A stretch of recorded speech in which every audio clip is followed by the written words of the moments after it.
Hello friends, कैसे हैं आप सब लोग। आशा करता हूँ बढ़िया होंगे। फ्रेंड्स, आज के इस वीडियो में हम लोग पढ़ने जा रहे हैं बिहार बोर्ड कक्षा 7 का सोशल साइंस सिविक्स, यानी कि सामाजिक आर्थिक एवं राजनीतिक जीवन भाग 2 का चैप्टर नंबर 3 है, शिक्षा एवं स्वास्थ्य के क्षेत्र में सरकार की भूमिका। वीडियो शुरू करने से पहले यदि आप चैनल पर नए हैं तो चैनल को सब्सक्राइब कर लीजिएगा। वीडियो पसंद आएगी तो उसको लाइक करिएगा और ज़्यादा से ज़्यादा शेयर करिएगा। आइए शुरुआत करते हैं पहले प्रश्न की। पहला प्रश्न पूछा जा रहा है कि अनुप्रिया एवं उसकी सहेलियां क्यों परेशान थी, उन सब की परेशानी कैसे दूर हुई। तो उत्तर में लिखेंगे अनुप्रिया एवं उसकी सहेलियां परेशान थी क्योंकि उन्हें लग रहा था कि वे मध्य विद्यालय से आगे की पढ़ाई नहीं कर पाएंगी, क्योंकि माध्यमिक विद्यालय तो उनके घर से नज़दीक था, इसलिए उन्होंने विद्यालय जाने में कोई कठिनाई नहीं होती थी। उच्च विद्यालय उनके गांव से लगभग 5 किलोमीटर दूरी पर था, जिस कारण उन्हें विद्यालय जाने में कठिनाइयों का सामना करना पड़ता। सरकार द्वारा साइकिल योजना शुरू करने से उन सब की परेशानी दूर हो गई, क्योंकि साइकिल योजना के तहत उन लोगों को साइकिल दी गई और वे आसानी से आगे की जो पढ़ाई थी जारी कर सकी एवं उच्च विद्यालय आसानी से आ जा सकती।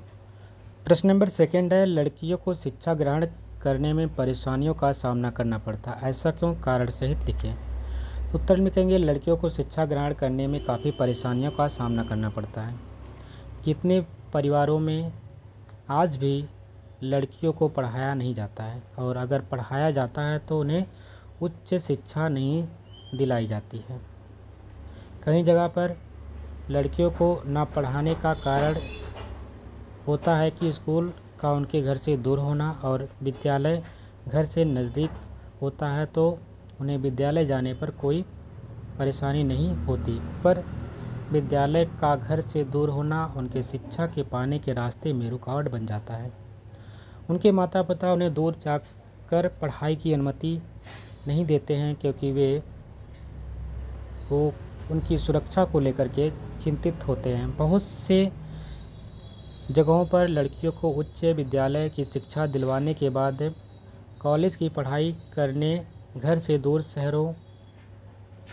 दूर दूसरे शहरों में जाने की अनुमति नहीं दी जाती है। कारण बताया जाता है कि अकेली लड़कियां घर से दूर शहर में कैसे रहेंगी। इन सारी वजहों से लड़कियों को शिक्षा में बहुत रुकावट आती है। प्रश्न नंबर नेक्स्ट है, आपकी समझ में ऐसी क्या व्यवस्था हो सकती है जिससे लड़कियों को परेशानी ना हो। उत्तर में लिखेंगे मेरी समझ से हर गांव में मध्य विद्यालय के साथ साथ उच्च विद्यालय भी होना चाहिए, जिससे लड़कियों को शिक्षा प्राप्त करने के लिए घर से बहुत दूर नहीं जाना पड़े।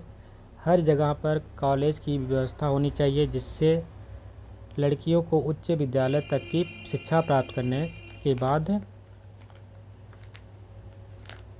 आगे की शिक्षा प्राप्त करने के लिए दूसरी जगह पर जाना पड़े।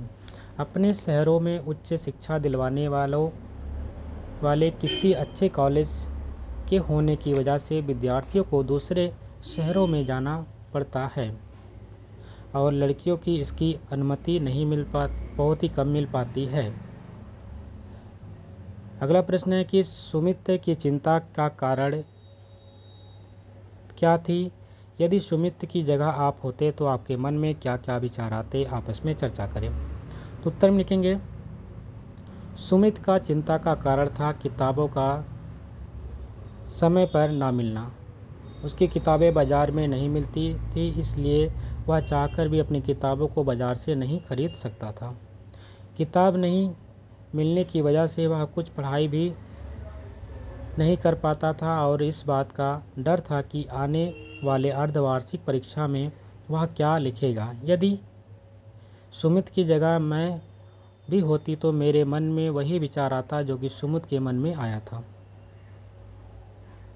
प्रश्न नंबर नेक्स्ट है, आपको समय पर किताब नहीं मिलने की स्थिति में प्रधानाध्यापक से क्या प्रयास किया? उत्तर में लिखेंगे समय पर किताब नहीं मिलने की स्थिति में हमारे प्रधानाध्यापक किताब नहीं मिलने की वजहों की जानकारी लेते हैं और जल्द से जल्द उन रुकावटों को दूर कर हमें कम से कम समय में किताब दिलवाते हैं। प्रश्न नंबर नेक्स्ट है कि मध्याह्न भोजन योजना, पोशाक योजना, भवन निर्माण योजना, आंगनवाड़ी केंद्र इत्यादि योजनाओं के विषय में शिक्षकों से चर्चा करें।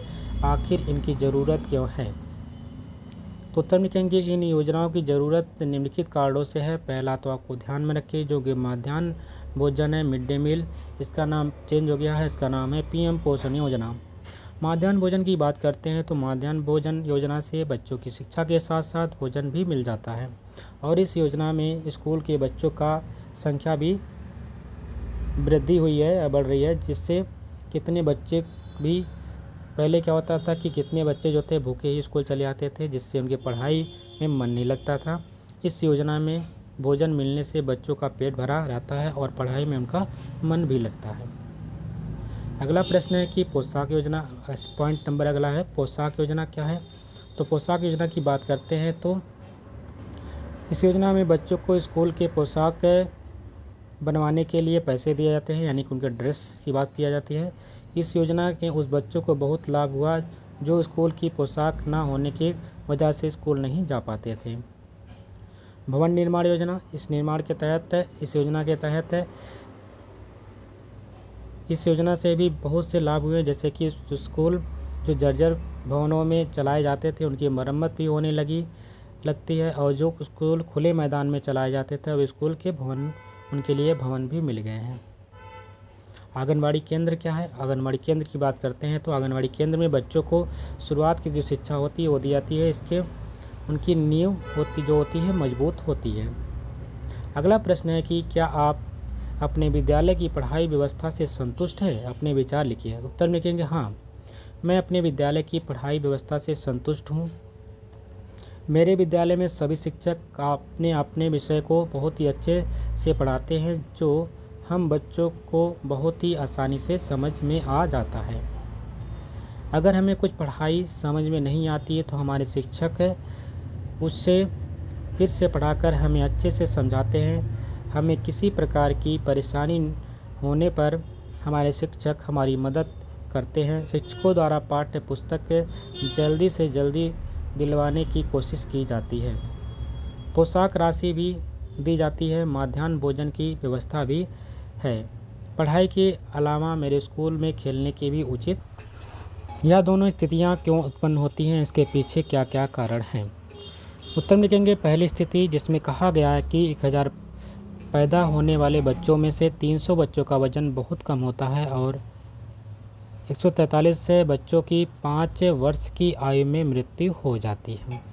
यह स्थिति तब उत्पन्न होती है जब किसी गर्भवती महिला को गर्भावस्था के दौरान संतुलित भोजन नहीं मिल पाता है। संतुलित भोजन की कमी से उसके अंदर खून की कमी यानी कि एनीमिया हो जाता है। इसको जो एनीमिया है इसका कई नाम दिया जाता है। इसको हम रक्त अल्पता भी कहते हैं, रक्त क्षीणता भी कहते हैं, या खून की कमी होना, हीमोग्लोबिन की कमी हो जाना, एक सब इसी के नाम होते हैं। विटामिन B12 की कमी हो जाती है शरीर में। अगला आगे देखते हैं पॉइंट नंबर आगे, जिस वजह गर्भवती महिलाओं का वज़न बहुत ही कम हो जाता है, जिस वजह से होने वाले बच्चों का वज़न भी कम होता है। कमज़ोर शरीर होने की वजह से उन्हें कई तरह की परेशानियां होती हैं जिसमें कभी कभी उनकी मृत्यु हो जाती है। इसका कारण है पैसे, जानकारी के अभाव में गर्भवती महिलाओं को संतुलित आहार और आयरन की गोली का नहीं मिल पाना। दूसरी स्थिति में कहा गया है कि 1 लाख औरतों में से 400 औरतों की बच्चे के जन्म देते समय मौत हो जाती है। ऐसी स्थिति तब आती है जब गर्भवती महिला को प्रसव के लिए अस्पताल ले जाकर के घर पे ही प्रसव कराने की कोशिश की जाती है। घर में प्रसव कराने के लिए निश्चित नर्स की जगह किसी महिला से प्रसव कराने से कई तरह के इन्फेक्शन होने की संभावना होती है, जिससे गर्भवती महिला की मौत हो सकती। इसका कारण है कि कम उम्र की लड़कियों का गर्भवती हो जाना और पैसे के अभाव में उन्हें अस्पताल ना ले जाना, और कभी कभी गांव की महिलाओं को तो प्रसव के लिए शहर लाते रास्ते में ही उनकी मृत्यु हो जाती है। अगला प्रश्न है कि इन दोनों स्थितियों में बच्चों और औरतों को कैसे बचाया जा सकता है। तो उत्तर लिखेंगे, इन दोनों स्थितियों में बच्चों और औरतों को बचाने के लिए सबसे आवश्यक है कि गर्भावस्था के दौरान गर्भवती महिलाओं को संतुलित भोजन दिया जाए। उनके भोजन में हरी सब्जियां, दाल, दूध, फल, चावल, रोटी आदि सब कुछ शामिल हो। जो भी आवश्यक टीके हों वे लगवाए जाएं। उन्हें आयरन की गोलियां दी जाएं, जिससे उन्हें एनीमिया की बीमारी से बचाया जा सके। अगर माँ स्वस्थ रहेगी तो होने वाले बच्चे का वजन भी सही रहेगा। इस तरह से प्रसव के लिए गर्भवती महिलाओं को अस्पताल ले जाना चाहिए। उन्हें घर में प्रसव के दौरान थोड़ी सी भी चूक से माँ और बच्चे दोनों की जान जा सकती है। इसलिए प्रसव डॉक्टरों की देखरेख में ही कराना चाहिए। घर में प्रसव कराने से उतनी साफ सफाई का ध्यान नहीं रखा जाता है, जिससे कई प्रकार के इन्फेक्शन होने का खतरा रहता है, जो माँ और बच्चे दोनों के लिए खतरनाक है। तो इसलिए ध्यान में रखना है, जब भी प्रसव के लिए आप नज़दीकी अस्पताल में जाएं। अगला प्रश्न है कि सबके लिए स्वास्थ्य की सुविधा उपलब्ध कराने के लिए सरकार कौन कौन से कदम उठा सकती है, चर्चा करें। तो उत्तर लिखेंगे, सबके लिए स्वास्थ्य की सुविधा उपलब्ध कराने के लिए सरकार का सबसे पहले पीने के उचित पानी की व्यवस्था की जानी चाहिए। स्वास्थ्य सुविधा प्रदान करने वाली संस्थाओं, स्वास्थ्य केंद्र, प्राथमिक स्वास्थ्य केंद्र, जिला अस्पताल आदि को सुचारू ढंग से कार्य करने के निर्देश देने चाहिए। सभी अस्पतालों में बच्चों को लगाए जाने वाले जीवन रक्षक टीके और दवाएं जो हो मुफ्त में मिलने चाहिए। गर्भवती महिलाओं में खून की कमी को दूर करने के लिए आयरन की गोली देनी चाहिए। अस्पतालों में बेड की समुचित व्यवस्था होनी चाहिए। डॉक्टरों की कमी को भी दूर करने की कोशिश करनी चाहिए। गांव में भी अस्पताल खुलवाने चाहिए और डॉक्टरों की व्यवस्था करनी चाहिए, जिससे गांव के लोगों को बीमारी होने पर वहीं उनका इलाज हो सके, क्योंकि ज़्यादातर लोगों को बीमारी के दौरान शहर लाने के दौरान रास्ते में ही उनकी मृत्यु हो जाती है। प्रश्न नंबर नेक्स्ट है, शिक्षा की स्थिति बेहतर करने के लिए सरकार की क्या भूमिका होनी चाहिए। उत्तर लिखेंगे, शिक्षा की स्थिति को बेहतर करने के लिए सरकार शिक्षा को कानून का रूप देना चाहिए। शिक्षा पाना सबका हक है। जिससे शिक्षा नहीं मिल पा रही है वो न्यायालय का सहारा ले सकते हैं। शिक्षा के लिए उचित व्यवस्था की जानी चाहिए। सबसे पहले स्कूल की व्यवस्था को ठीक करना चाहिए, क्योंकि शिक्षा पाने के लिए यह पहला पड़ाव है। स्कूलों की व्यवस्था ठीक होने से बच्चों की पढ़ाई की नींव सही होगी। इसके लिए ज़रूरी है कि हर जगह गांव में भी मध्य विद्यालय के साथ ही उच्च विद्यालय भी हों। कॉलेजों की व्यवस्था होनी चाहिए, ताकि विद्यार्थियों को शिक्षा प्राप्त करने के लिए घर से दूर नहीं जाना पड़े, क्योंकि कुछ विद्यार्थी खास करके लड़कियों को घर से दूर जाकर पढ़ाई करने की अनुमति नहीं दी जाती है। इनकी पढ़ाई बीच में ही कुछ छूट जाती है। रोजगार के क्षेत्र में बढ़ोतरी करने से भी लोग शिक्षा की ओर आकर्षित होंगे। इन सबके साथ ही सरकार को जनता के लिए शिक्षा के महत्व को भी बताते रहें। अगला प्रश्न है कि सर्वे क्यों किया जाता है। आपने इस पाठ में किए गए सर्वे से क्या समझे। उत्तर लिखेंगे, किसी विषय के बारे में जानना, जनता की राय, किसी विषय के बारे में जनता की क्या राय है, उस विषय के बारे में उनके बीच कितनी जानकारी है और इन बातों का उनके जीवन पर क्या प्रभाव पड़ता है, इन सारी बातों की जानकारी के लिए सर्वे किया जाता है। इस पाठ में किए गए सर्वे का मुख्य विषय है बच्चों के स्कूल नहीं जाने के कारण का पता लगाना। इस सर्वे में यह पता लगाने की कोशिश की गई है कि जो बच्चे कभी स्कूल नहीं गए हैं उनके स्कूल नहीं जाने के कारण को बताओ। बच्चे स्कूल जाते थे पर बीच में ही उन्होंने विद्यालय जाना छोड़ दिया, इसका क्या कारण है? जो बच्चे बाल मजदूर हैं, पढ़ने लिखने के समय में काम करते हैं, इनका क्या कारण है? तो ये कारण सब थे। ये होता है आपका सर्वे होता है, इसके बारे में पता करना होता है और लिखना होता है।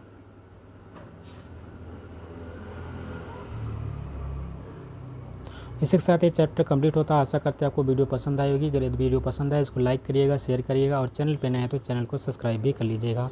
मिलते हैं एक नए वीडियो में, तब तक के लिए नमस्कार, जय हिंद।